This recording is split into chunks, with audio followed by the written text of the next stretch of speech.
யாரா நீ? ஏன் இங்க உட்கார்ந்திருக்க? எந்திரிச்சு வெளிய போடா. அம்மா கத்தாதீங்கம்மா.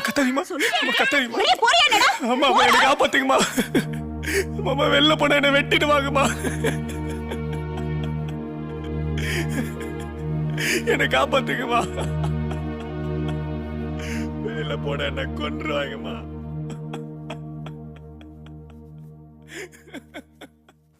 ஐயோ ஆத்தா!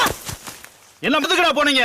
நான் தான் உங்ககிட்ட பல தடவை சொல்லியிருக்கேன்ல, அவளை பார்க்க அவனை கூட்டு போகாதன்னு. நான் என்னத்தையா கண்டு அங்க போற வரைக்கும் அந்த இளமரத்தை பார்க்க போறான்னு எனக்கு தெரியாது. கூட்டு போறேன். பரமா அதே சொல்லாத. அவங்கள என்ன செய்யணுமே? செய்யணும்னா சுதாரிப்பா இருக்கணும்டா. நான் தான் படிச்சு சொன்னேன் அவ சவாசத்தை நிப்பாட்டுன்னு. அதை நீ கேக்குறியா? ஐயோ பரமா, நீ எதை சொன்னாலும் அப்புறம் கேக்குறேன். முதல்ல அவங்களை கொல்லணும். எனக்கு சாவு பயத்தை காட்டினாங்க பரமா. அவங்களுக்கு சாவ காமிச்சிடணும். உயிர் பிச்சை கேட்க விட்டான் பரமா. ஒரு பொம்பளை கிட்ட உயிர் பிச்சை கேட்க விட்டான்டா. ஐயோ ஐயோ ஐயோ, ஒரு பொம்பளை கிட்ட உயிர் பிச்சை கேட்க விட்டான்டா. ஒரு பொம்பளை